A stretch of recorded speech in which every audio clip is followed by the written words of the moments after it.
Hi, everyone. Thanks for joining us today. We're going to talk about benchmarking databases with Yahoo, YCSB. Um, Funny story, we were talking about this because we did a benchmark with Alturos, who used a similar method with Yahoo last year. And then come to find out that one of our solutions engineers, Michael Minicino, was actually building something himself. So we decided to bring him along and show you how it's done. And you can test it out for yourself and, build your own benchmark and see what works and see what results you get from that. So we're happy to have Michael Minicino here. Thanks, Michael, for joining us. And one of our regulars, Matthew Groves, also back to help kind of, move the conversation, give a little bit of an overview. So thanks so much for you guys for being here. I just want to remind the audience to, please chat with everybody. Let us know where you're joining us from.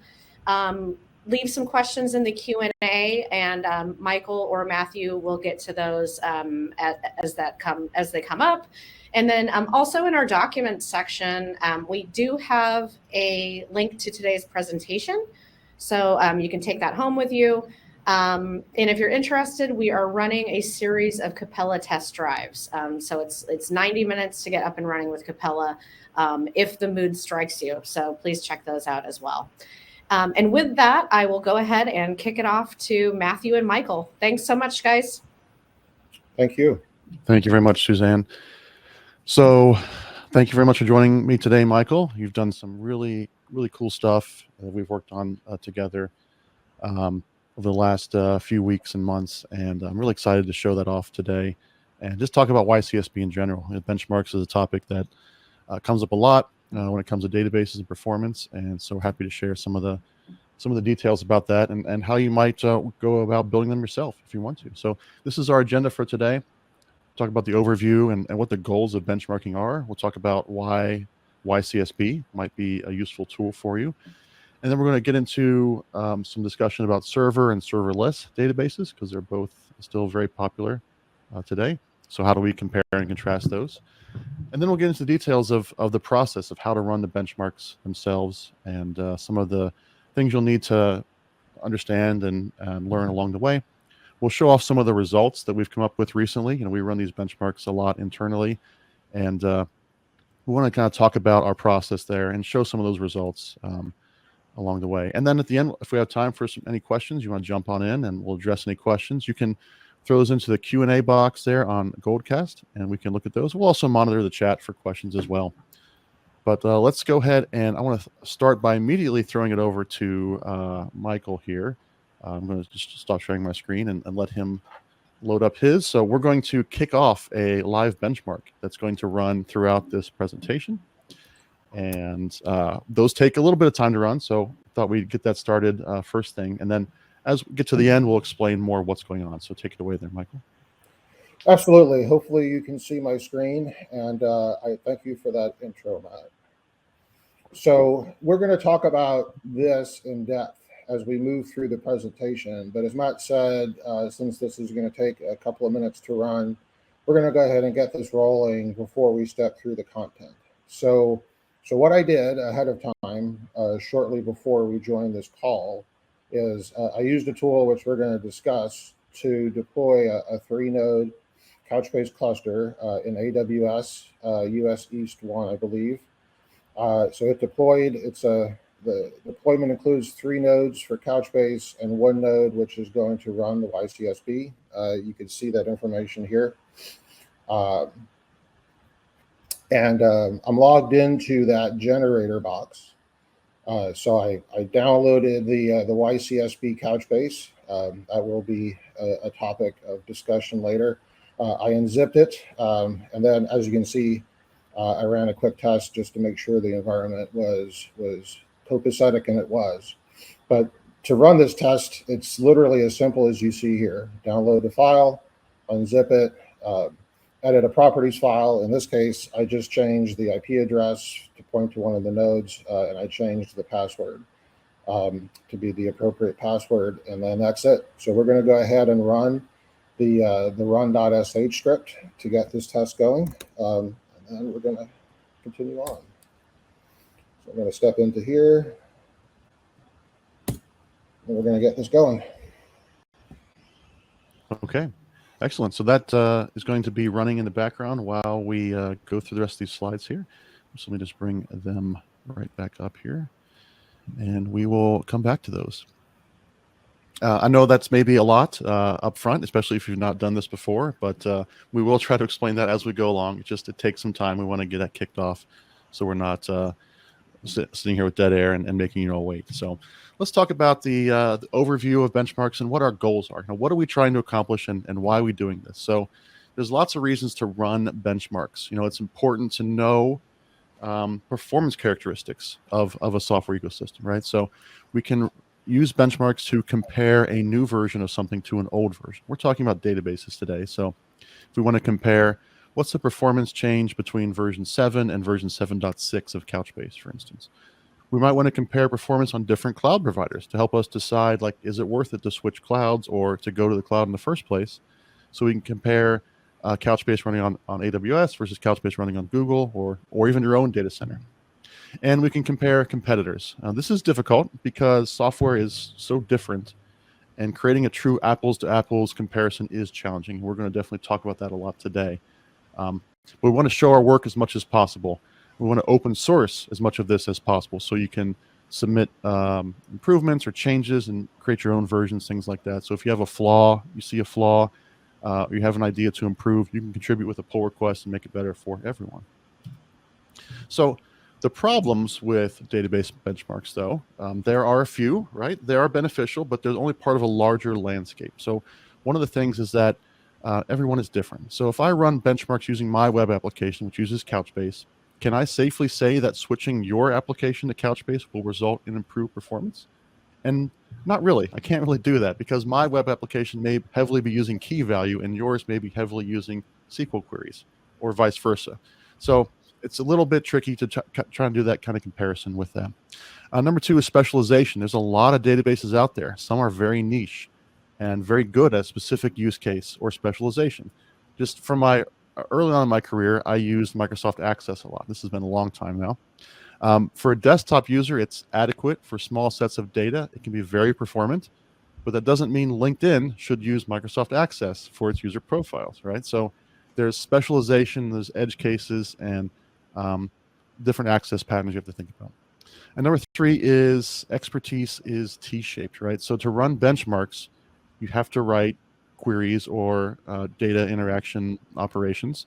And so while SQL is a very popular standard, not every database supports it. So you got to figure out how to run the equivalent query in other databases. And even with SQL, there's variation from database to database. So it's not always easy to get it right. And the last thing, I want to emphasize this, and I'll talk more about this later, but performance is the only thing that benchmarks really look at. They do not take into account TCO, deployment options, support, pricing, management, APIs, etc.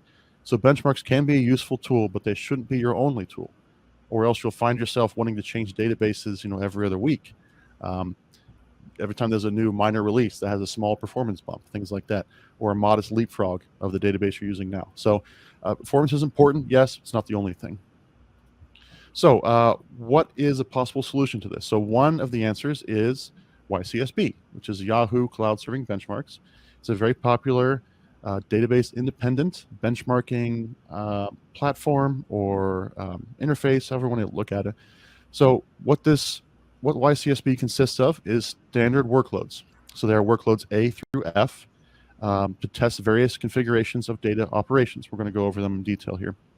Number two, it's open source.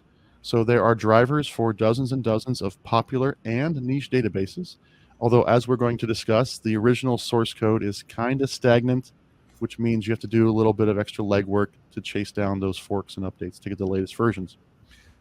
And the last one is it's extensible, and we'll talk about this a lot today too.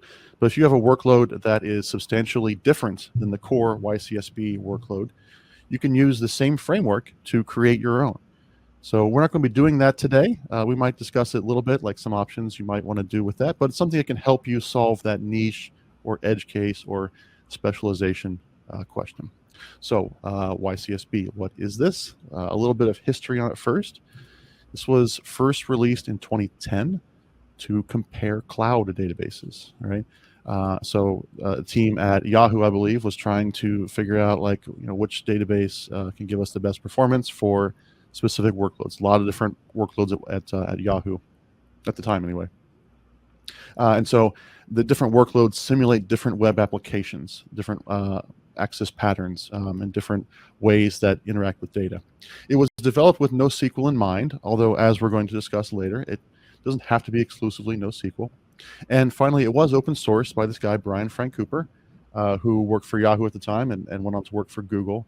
So it's completely open source, which is one of the things that makes it very appealing. So what are these workloads? There are 6 of them. I'll go over them really quickly here. So workload A is a write-heavy workload, 50-50. So for example, session store, recording recent actions. That's the use case you might have for workload A. Workload B is 95-5, so it's a read-heavy workload. Example of this would be photo tagging, right? So adding a tag to a photo is an update, but most of the time you're going to just be reading the tags. You're not going to be adding new ones. Workload C is 100% read. So for example, a user profile cache where the profiles are constructed elsewhere, but we're just interested in the read-only part of that. Workload D is called a read latest, so 95.5 insert, 0% update. So user status updates, for instance, like social media posts. People want to read the latest ones. Workload E is short ranges. So this would be threaded conversations, for instance, where each scan is for the posts in a specific thread. And the last one is a read, modify, write. So 50 read, 50 write. Which sounds similar to workload A, but these are where user records are read and then modified by the user, or it's used to record user activity. So it's a wide variety of different workloads to help exercise the database and figure out which workloads is it good at. If we made a change, how does it affect this workload? Things like that. So I want to talk a little bit about NoSQL. So YCSB was designed with NoSQL in mind. However, Michael, you've been working with YCSB to help it work with relational databases as well. Can you talk a little bit about that? Absolutely. So it's one interesting thing when you peel back the covers on YCSB is it uses this data format, which is pretty malleable. That can be put into tabular form, it could be put into JSON form, or it could be even put into key value form. So when you run the tool, it basically creates a bunch of fields. You could select the field count. It's 10 by default. Each field gets assigned a random block of data, and you could vary the field length.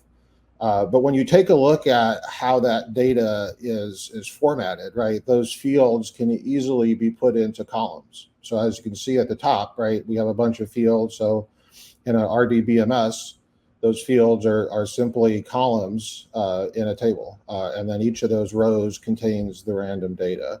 For a document database, such as Couchbase, right, we could put that into JSON format. And then each of those records, right, becomes a document. And for databases that are purely key value oriented, right, each of those fields is a key.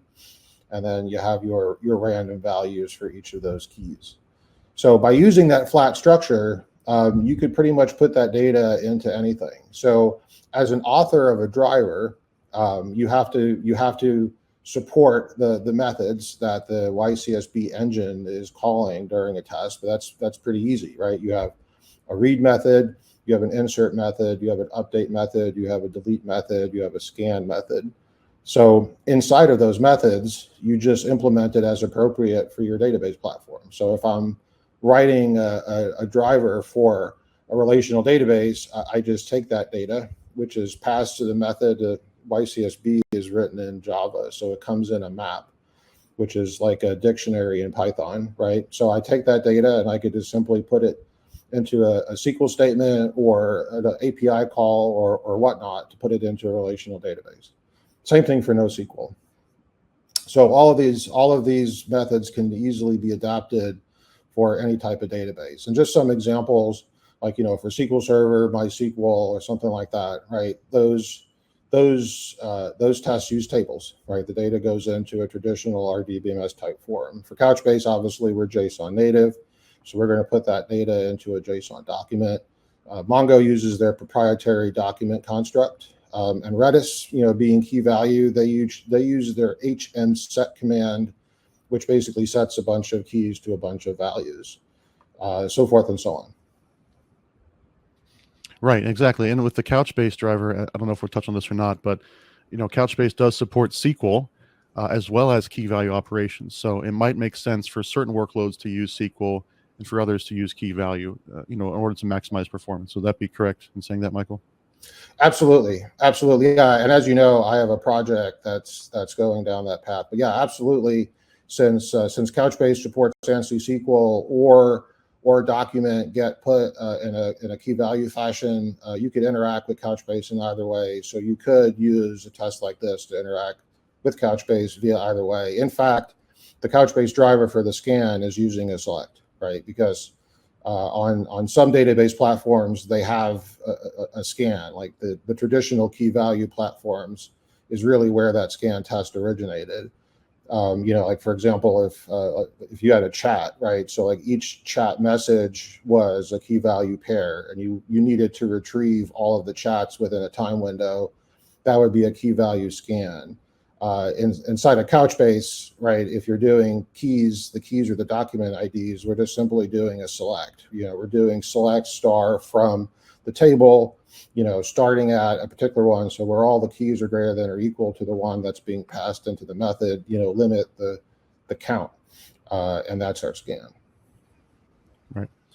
All right. Excellent. So the next thing I want to move on to here is, so we know we can compare NoSQL and relational, but one of the issues that comes up now is provisioning, right? So if we have different databases that are provisioned in different ways, configured in different ways, how do we go about comparing them as best as we can to make it apples to apples, right? So for instance, if I had a database that was running on a machine with 8 cores versus a database running on a machine with 2 cores, we could run that benchmark on both of those, but the comparison is not terribly useful because it's not apples to apples. So how do we go about doing that, especially in a situation where we don't necessarily, it's serverless. We don't necessarily have control over what we're provisioning. Like it's kind of a black box.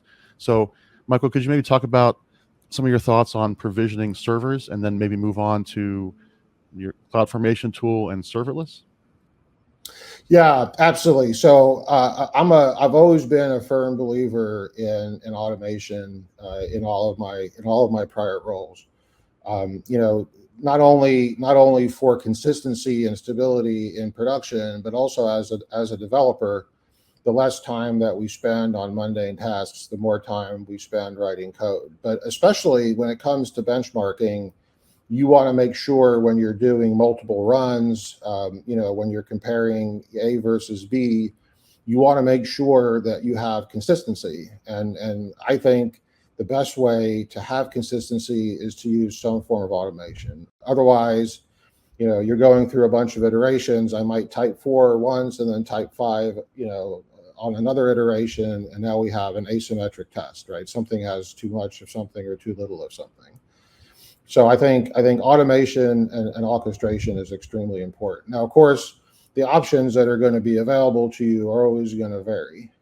It's going to vary based on what you're deploying to. Are you deploying to a private cloud? Are you deploying to the public cloud? And what tools are available in all of those. And then also, if you divide it out, really in the industry, there's 2 types of automation and orchestration tools. There's the infrastructure automation, or infrastructure as code, as some companies put it, right? Those are tools that excel in deploying things like virtual networking, right? Or virtual machines or cloud instances or cloud networking, so forth and so on. And then there's the host configuration component. That's also equally important, right? Because you could have an automation that deploys all of your VMs, but you're not consistently applying system settings, and that could have a big impact on your performance results. If you're not always applying the same settings, deploying the same operating system, and doing it in a consistent manner, that could introduce a variance in your test results.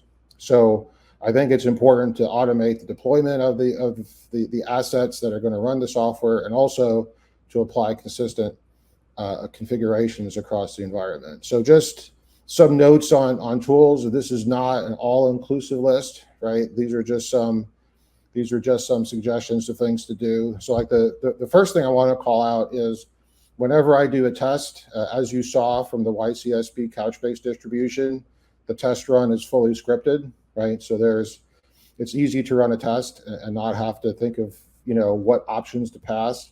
So that you don't forget something, but also in general, whenever I run a benchmark of Couchbase versus something else, I always make sure that the first thing I do is I script that test run. So as I do multiple test runs, I make sure the test is run consistently. And that includes, when and where possible, standing up the thing I'm testing, right? So the Couchbase deployment's automated. If I'm running a test against another database platform, I try to make sure the deployment of that is automated so everything is consistent. And of course, a shout out to Capella, our database as a platform. That's always going to be the easiest and best way to deploy Couchbase.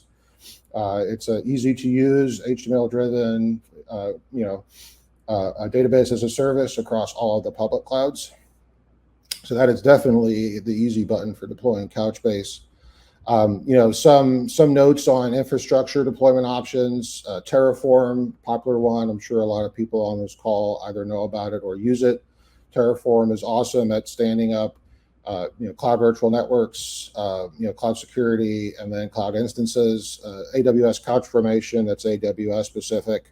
And then CouchFormation. CouchFormation is the tool that you saw at the beginning of this presentation that I used to deploy the environment. CouchFormation is my creation.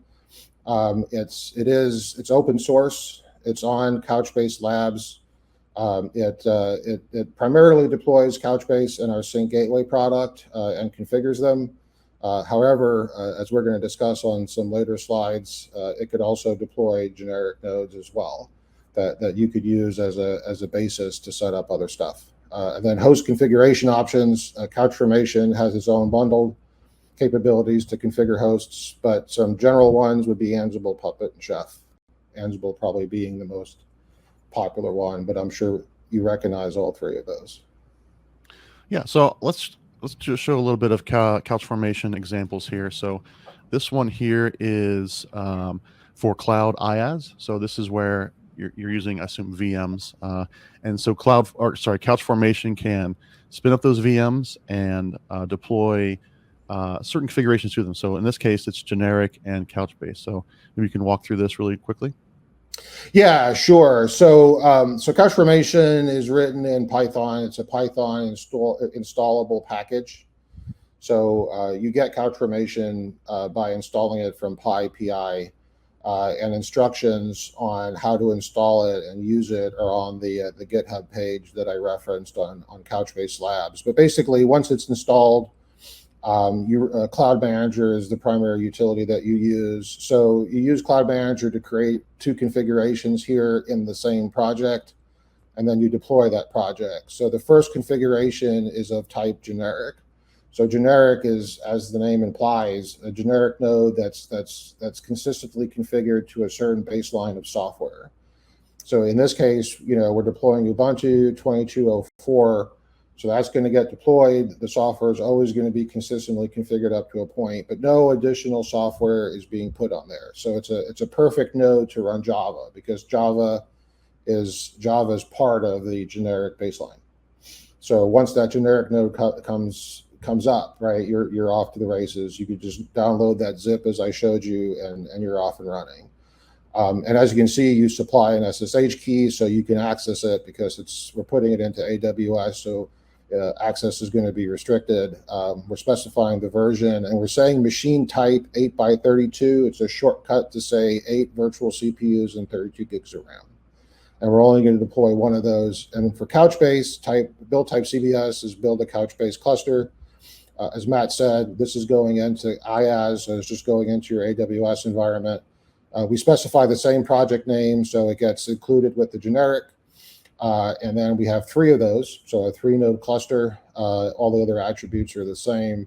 And by saying build type CBS, that enables the auto magic inside of CouchFormation to stand up the cluster and get it ready. And then the final thing that we do is after we create those 2 assets in that project that we're calling YCSB-AWS, we then have to deploy it. The create just creates the assets, puts it into its internal database, but then deploy actually goes through the process of deploying it.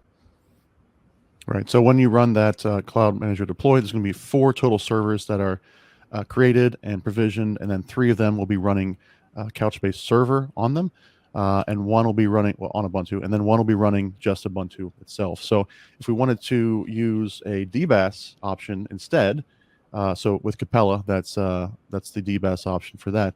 It'd be very similar. It's just you're going to use the word Capella here instead of CBS, which stands for Couchbase Server. Absolutely. So as you can see, the process is at a high level identical, right? So we're still creating that same generic node. We're putting it into US East 1 in AWS, except for number 2, we're building a Capella database, right? So the cloud is Capella, the build type is going to be Capella. We're putting it into the same project, and we're making sure it also goes into US East 1, so we could access it in the same AWS region. We're specifying software version 7.6. Currently in Capella, we have 2 versions that you could select from. And that dash profile is selecting the API key that's configured on our file system, that's documented on the GitHub page, that enables us to do the API calls against Capella to make all of this work. And then step 3 is just like the first one, we deploy it, and then it'll go do its thing. And when you're done, you'll have a Capella database in the DBAS, and then you'll have a node just sitting in AWS to run the test. Yeah, and so again, there'll be 4 total servers that are provisioned, but 3 of them will be managed by Capella DBAS, and 1 of them will just be directly on your AWS account.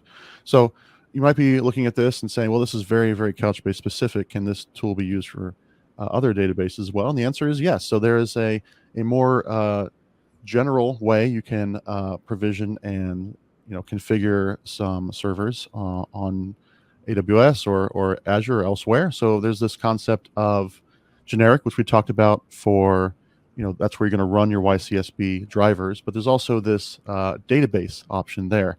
And so can you talk us through what does that mean when we say we want to provision a database server or servers? Sure, absolutely.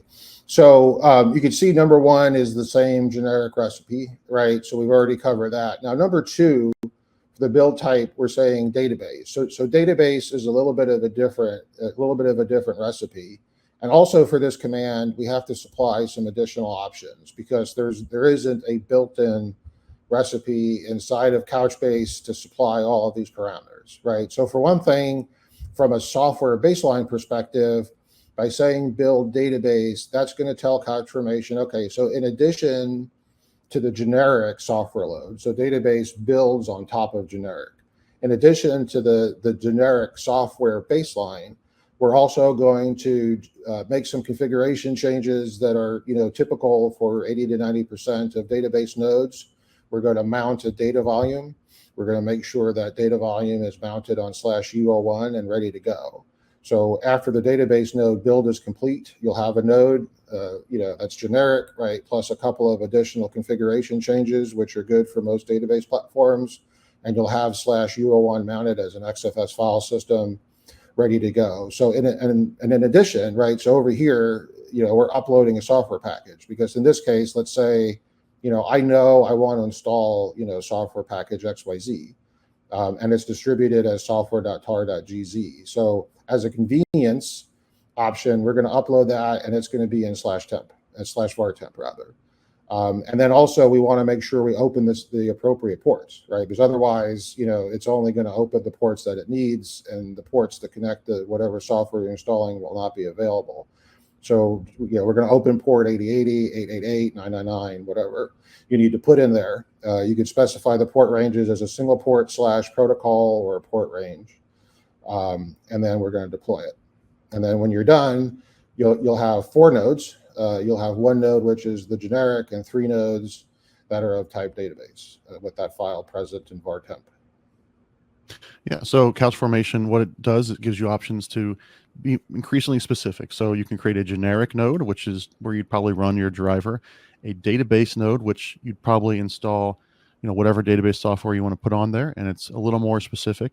And then you have the Couchbase or Capella, which would be even more specific, geared towards Couchbase setup. So lots of options there with CloudFormation to, create infrastructure and get it ready for any purpose really, but certainly we're using it for YCSB tests here. So let's move on to the next one here, the last part, which is I want to talk about serverless a little bit, because with the CouchFormation, you're specifying here's the number of nodes I want, here's the processor, the RAM I want on them. Serverless doesn't quite work that way. Can you talk more about that? Yeah, absolutely. So this is a wonderful topic, because this is the art of really comparing an apple to an orange, but making it an apple to an apple. So for one thing, I will say, when you're doing serverless, you could still absolutely use something like CouchFormation, right? So you could deploy that generic type node to have consistency. And then you could deploy that generic node into, say like if you're testing against a cloud database, right? You could deploy it into the region where that cloud database is going to live. So your generator system is consistent. But then you're going to have a question of, okay, so let's say I'm comparing something like Couchbase, which is, it has nodes. The nodes have, defined CPU and memory. How do I compare that to a serverless database that doesn't have servers, right? There's no instances to compare. So in that case, what you're going to have to do is you're going to have to take a look at that serverless platform, and you're going to have to try to come up with something so that you can normalize a comparison across. And I will say, right, like we have some suggestions here, right, but these are only suggestions. In theory, any type of serverless platform, you might have to come up with something different. But the important thing is, even though there are differences, there are ways for you to come up with something which is normalized between the two. Right. So let's talk about some common attributes. If we're talking about a cloud service, cost is always going to be an attribute, right? So it's going to cost to run something in a cloud regardless of what it is. So, a simple comparison would be, well, I'm comparing something that's running on 3 cloud instances of this type, right? So that costs, a fixed known cost per hour, right? So it's 3 of those, whatever storage I have, right? You could easily do that math. And then a serverless instance, right? You could say, okay, the serverless instance doesn't have nodes and CPU, but it has some type of performance unit, right? Or run unit, some type of unit, right? Which they're going to use to charge for that service. So you could say, well, my 3 nodes here with this storage in this region are going to cost round number $4 per hour, right? I'm going to go stand up a serverless service, which is going to cost $4 per hour. And maybe that equals, 40,000 units, right? So that's, turning an apple and orange into an apple and apple, right? So it's $4 an hour here, $4 an hour there, run your comparison. Something else would be, if sometimes the serverless services have some sort of option for you to do reservations. Right. So if it does have reservations, maybe you could match a 3-node CPU and RAM type reservation scenario. So those are just some suggestions. Or, like dedicated equivalent. Sometimes, even though it's serverless, right, you could hard reserve, nodes and CPU, and that would be the easiest thing to build a comparison. But, and if an exact match is not possible, you just try to get as close as possible. Right, and we'll definitely have some more concrete examples here when we get towards the results to discuss this even further. But yeah, so it's basically just you have to think this through and what you want to compare on, and try to get as close as you can, and hopefully the results will make sense. So let's go into the testing process a little bit, kind of a step-by-step guide to using YCSB. So the first thing is you got to figure out your YCSB driver. So unfortunately, there isn't a single universal YCSB repo anymore. So database vendors sometimes will have a fork or a copy of it somewhere, and you have to kind of search around and find that. Maybe Michael has some interesting stories about that. But basically, the first step is find a driver. So there's a lot of them out there already. Has a driver been written? is it a vendor published one, a community published one? And if you can't find those, then maybe you got to start with one that's really close, right? So if you're testing a document database, find another document database driver, and that might be a good place to start. And then if there is a driver, is it up to date, right? So the main repo that Michael's fork is from is kind of stagnant. So it may not use the latest SDKs or the latest APIs. So see if you can find a fork that's more recent. And again, you might want to create your own fork and update it as best you can. And then how are you going to provision? So this was what we just spent time talking about. Couch formation is one option that provides some specific benefits, especially for Couchbase. But you might want to use a more generic tool like Terraform or Ansible, et cetera, to do that, to automate it as best you can. So those are kind of the steps I'd take to look at that before we actually run YCSB. So when you run YCSB tests, each one of the workloads goes through these steps here. So there's a warm-up period. For some workloads, not everyone, but for some workloads, this might be preloading some data. So for instance, workload C is 100% read. So you need some data in there first before you can do that. So for database use caching, this will help to make sure the cache is ready. It's not a cold start as well. The next step is to execute the workload. And this could involve multiple steps, right? So if it's a 95.5, that might be some combination of reads followed by writes or a mixture in there. Cleanup steps. So most drivers use this to kind of clean up the Java resources, but it could be used to clean up some data or remove infrastructure, things like that. Or it could just be left blank, depending on the situation. And finally, reporting. Reports are generated from YCSB. They're standard reports. They show things like operations per second, latency numbers, and the time that it took to run these reports. So that's one of the great benefits of YCSB is you get a nice set of reporting data that you can then use and turn into graphics and analysis for later, which we're going to show in just a little bit here. So let's go ahead and check back in with that live benchmark that Michael's been running, and I'll give control over to you, Michael, to show your screen there, and we'll see if it hopefully it finished, and we'll see what kind of results we have. Yeah, and yes, it did. So it did finish. So we can see that we have the last run, at least the last part of the last run that's on the screen. So after the test is done, the results are going to be put into a subdirectory here called output. So let's go ahead and navigate over to output, and then we're going to take a look at what we have. So here you can see there's a bunch of files that are generated for each of the runs. So as Matt was saying, there's different stages, right? So there's the load stage. That's the first stage that runs, right? Based on the parameters for that test, that gets all of the data populated into the data platform. And then there's the run stage. And Matt mentioned, you have A, B, C, D, E, and F that have the different workload mixes.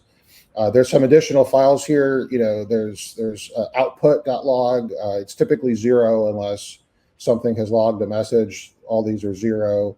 For YCSB Couchbase specifically, I added a statistics module. So that's a thread that's not started by default. But if you do start that thread during the test, it uses the API provided by Couchbase server to collect statistics from our data platform, and it writes it to a file as the test runs. It's off by default, so that file is 0. And then we have the load report, and then we have the run report. So let's go ahead and take a look at one of these. So we're going to go take a look at the workload A.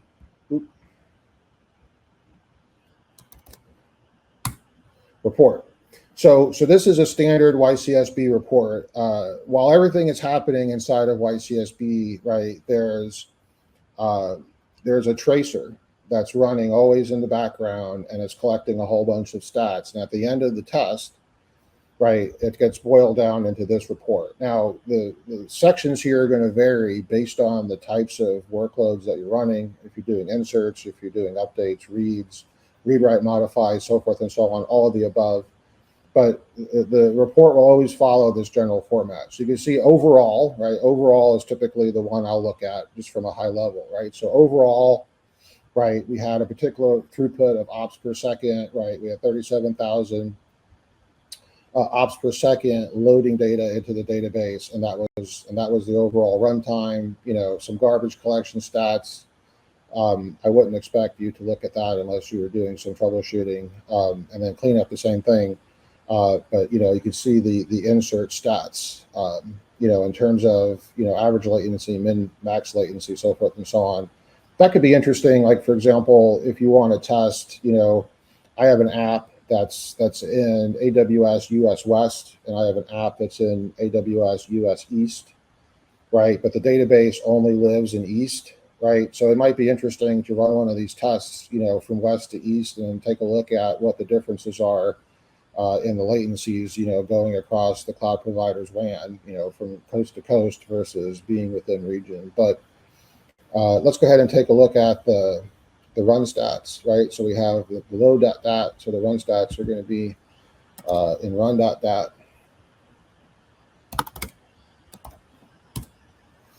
So over here for the run, you can see we have read, cleanup, and update. As Matt was saying, this is workload A. So that's the 50-50, the 50 read, 50 update. So we're going to have read stats, update stats. We're always going to have the cleanup and garbage collection overall. And you can see the overall test here was 137,245 ops per second on average, right? So we ran, and we were running about 137,000 ops per second. Now, mind you, it's 137,000 ops per second against a 3-node cluster of Couchbase 8x32. So I think that's an excellent result. But you can take a look at these results. We won't step through all of them, just in the interest of time. But all of the test results will have this same format.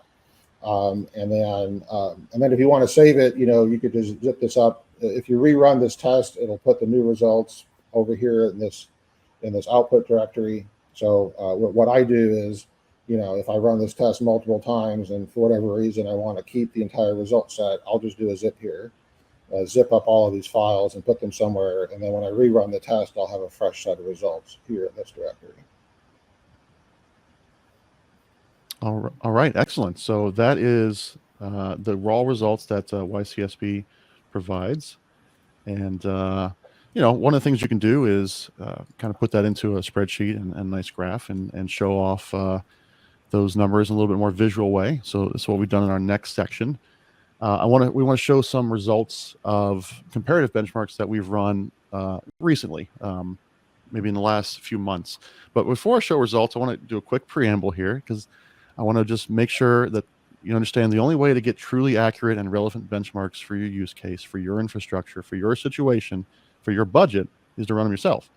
So I hope we've given you at least a good starting point if you want to explore running your own YCSB benchmarks. Now, these results we're about to show you were run at a point in time with a best effort attempt at using YCSB drivers that were available, right? Not all vendors make their drivers public or even have them in the first place.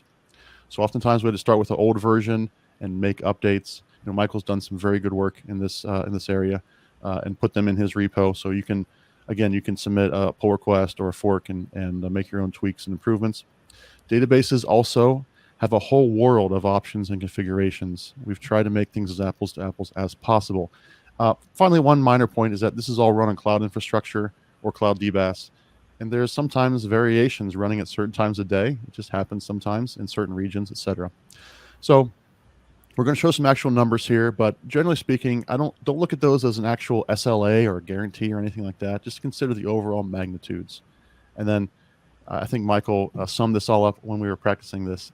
No warranty express or implied in these results. So let's go on to some of these benchmarks we've run ourselves. So this is a Couchbase versus Mongo Atlas we ran in May 2024.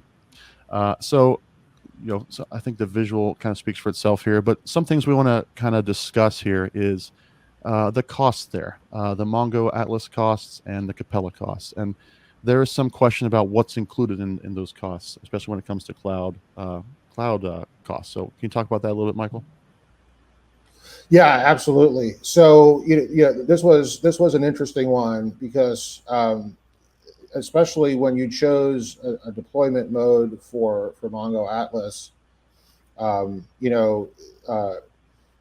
selecting a particular mode, greatly impacted the cost. So in this one, right, we were trying to get to something that was kind of similar in terms of run rate and also similar in terms of node config. So from a node configuration standpoint, it was pretty straightforward. On the Capella side, we're able to deploy an AWS, right? We're able to deploy a 3-node 8x32, right, US East 1 with a particular storage config. And in Mongo Atlas, we were able to match that. I was able to go into Mongo Atlas, and they did have an 8x32 option in US East 1, and I was able to specify, the same storage quantity, the same storage IOPS using their replica set mode, and that put the cost per hour kind of in the same ballpark.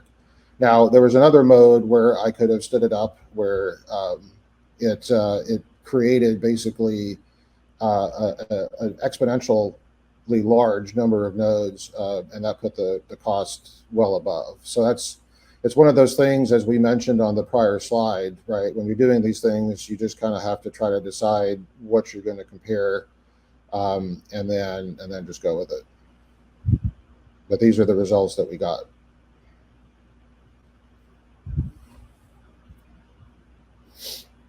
Couchbase versus DynamoDB. So DynamoDB, this is one of those where you have the reunit, the RCUs and the WCUs.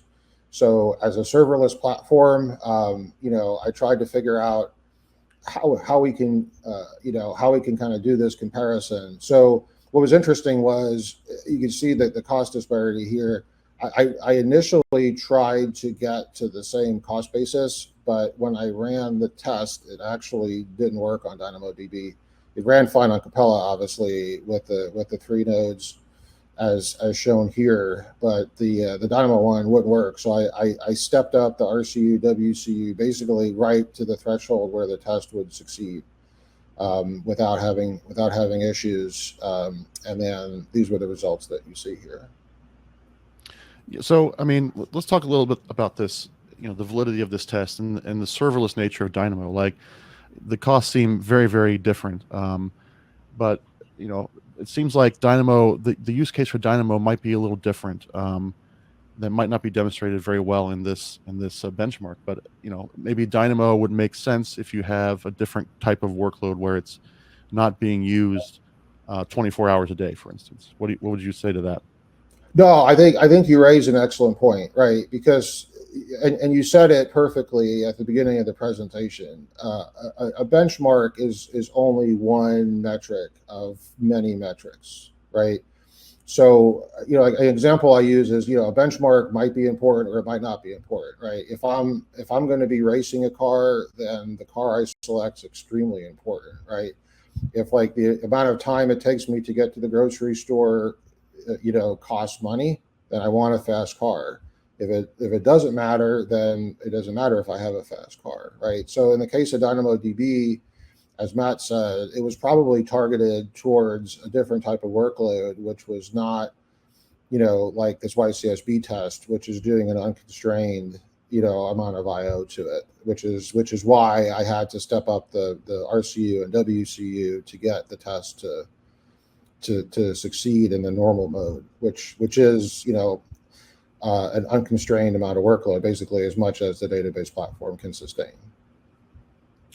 And then similarly with Cosmos DB, also a serverless offering on Azure, and it goes by this RU model a little bit. Can you talk about how you came to the 55,000 number here? Yeah, so in this one, almost to the penny, I was able to come up with a configuration that matched Couchbase. So like, and this I guess would be the poster case of where doing that the financial normalization worked perfectly. So as we see, we have $4.44 per hour for Cosmos. We have $4.46 per hour for the Couchbase setup, right? And we ran it, and those were the results. But I think to be fair, for Cosmos, the same argument for DynamoDB might apply here as well, in terms of where the platform was originally targeted. But yeah, this is a perfect example of where you can create the cost per hour as a basis of comparison, and it works really well. One other thing to point out on these results is that sometimes it is Capella and sometimes it is Couchbase Server. It's something that we've run these benchmarks for different reasons. So I just want to point that out, that it might be slightly different based on the deployment models there, but it is indicated at the top of the slides, Couchbase or Capella. So the next one is Redis, which has a similar kind of memory model to Couchbase. So this is another case where it wasn't Redis Cloud or Couchbase Capella, it was Couchbase Server and Redis Enterprise. So does that make much of a difference? So generally speaking, it's going to be very similar actual bits and binaries that are used behind the scenes. What would you say to that, Michael? Yeah. So so this is one where I was able to do the 3-node multi-AZ configuration with a certain type of machine size, and then I was able to match that by using Redis Enterprise. So this was one of those tests you saw earlier where we did the generic and then we did the database build. So this was one to try to make it as to make it apples to apples. I did the Couchbase deploy and then I did the Redis deploy, and I made sure that the infrastructure was identical as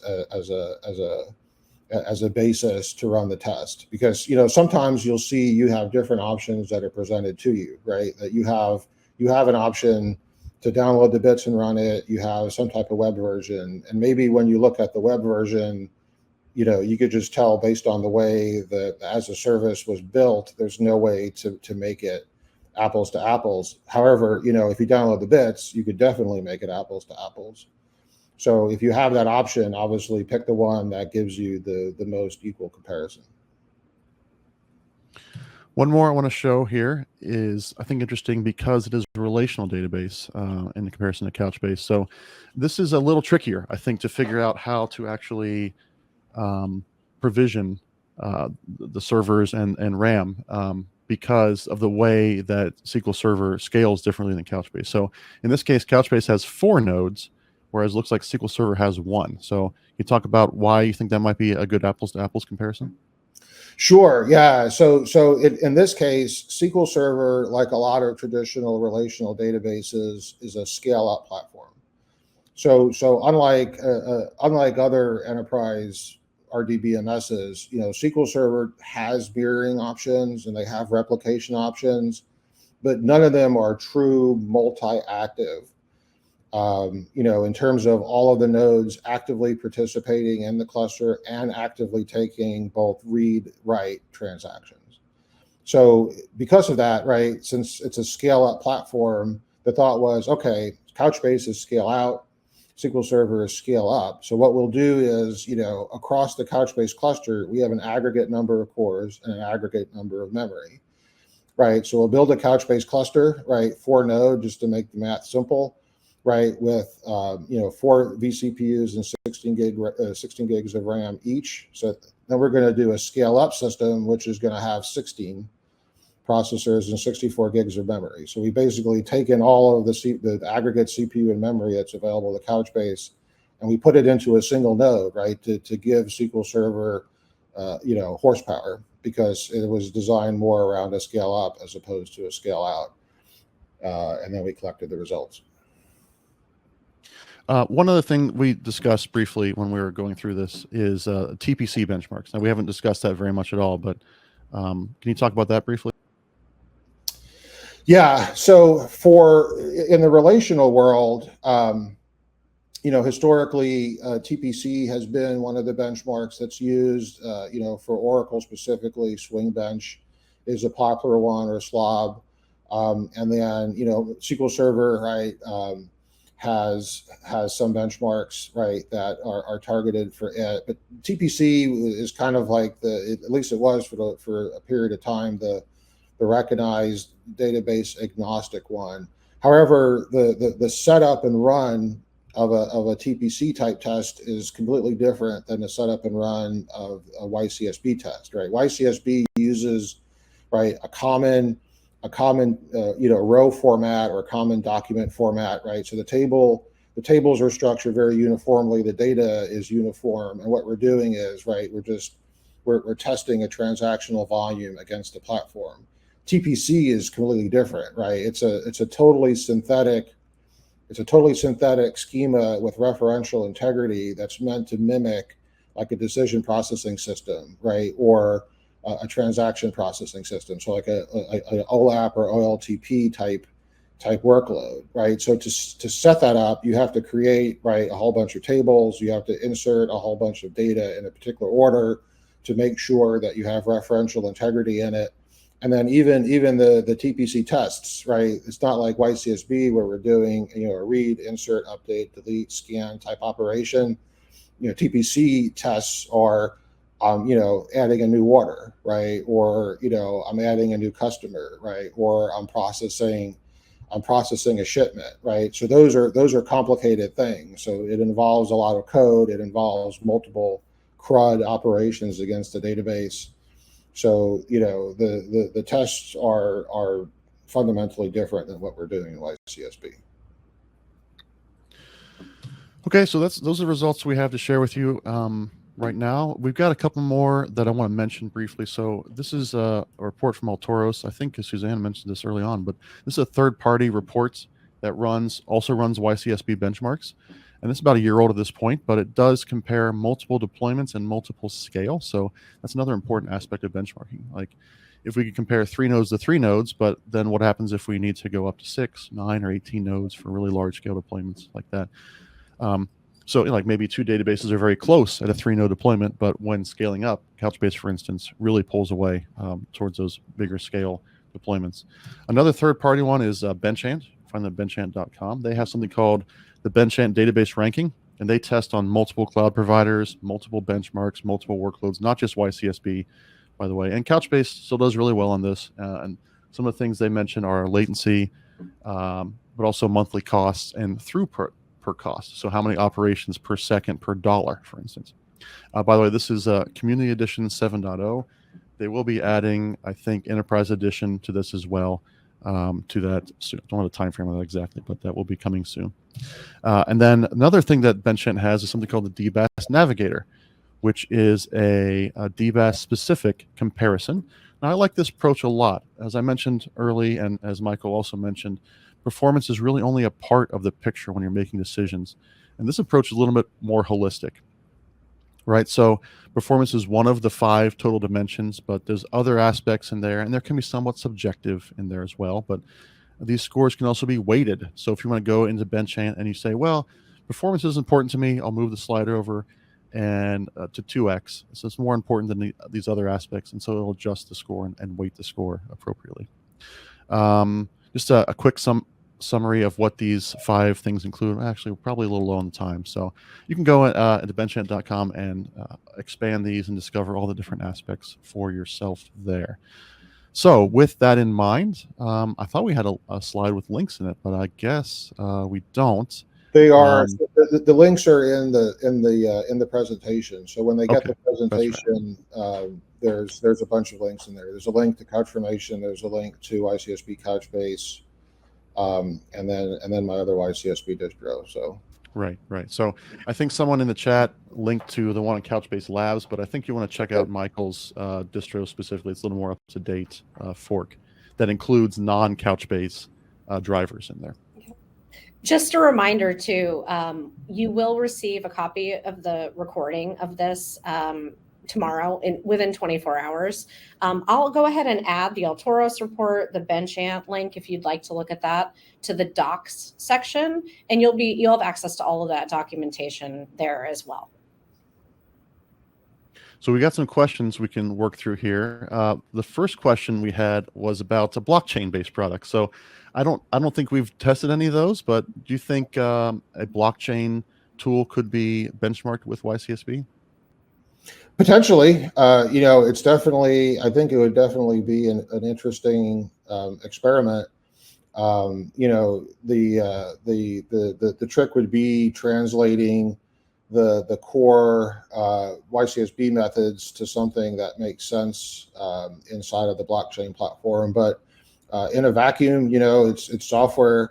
I'm sure there's definitely something that you could do with it. And then like Matt said, right, the stable version of the YCSB test for Couchbase is always going to be Couchbase Labs, YCSB Couchbase, but the Mendocino YCSB is my fork that often contains experimental features, and some of the experimental features I'm working on are kind of sidecars or different engines that bolt into the YCSB framework that are able to run different types of workloads. For example, TPC, right? I'm working on getting TPC-C and TPC-H benchmarks that basically are springboarded from YCSB, but the engines are different because of the different test steps, as I mentioned before.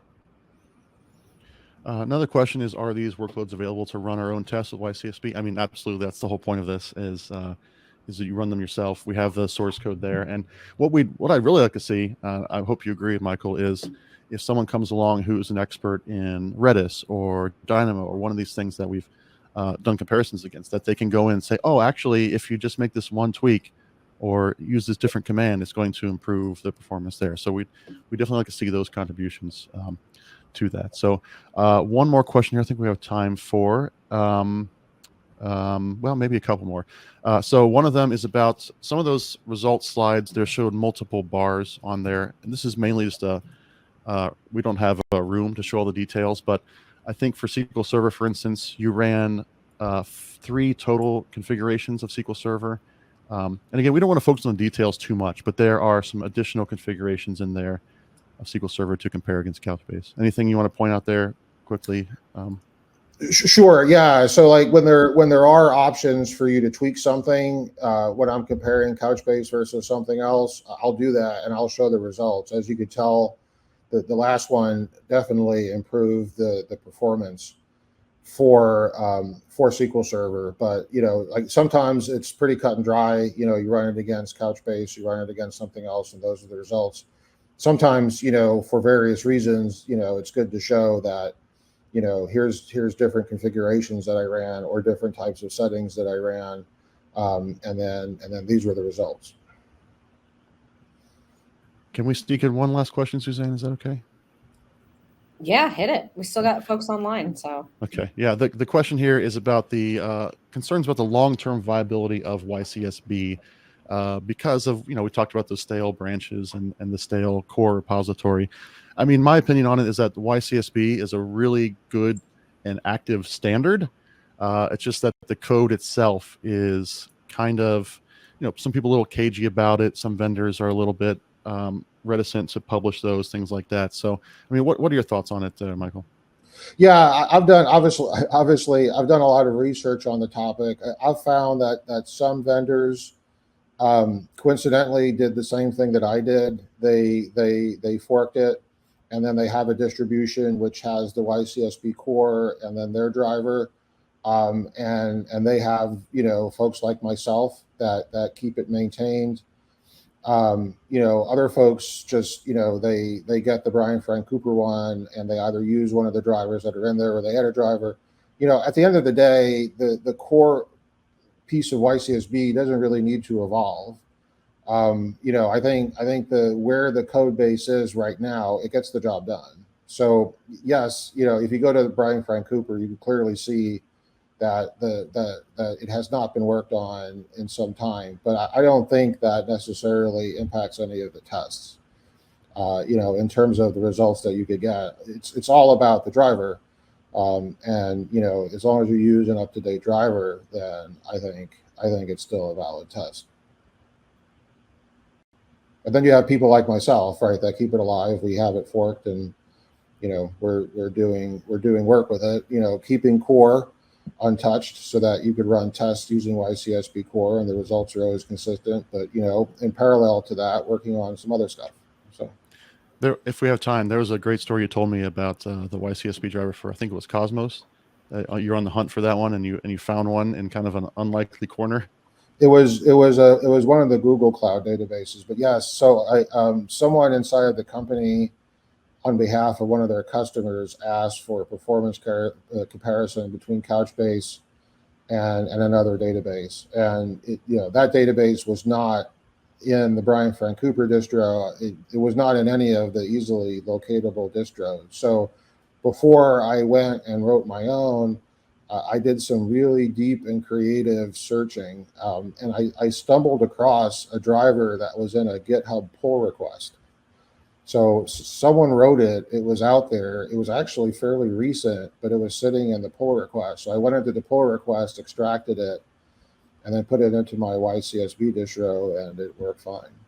So yeah, sometimes you have to get creative, like anything in technology, right? Sometimes you have to do some creative searching outside of just the standard Googling, but stuff is out there.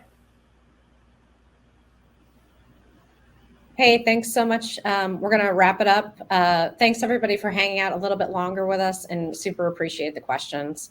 Michael, thanks a lot for bringing this out and showing everybody. Hopefully everybody has a little something to take home, and a little DIY to do some benchmarking. Really appreciate it. And of course, as always, Matthew, thanks so much for your contribution and for being our man in the field there.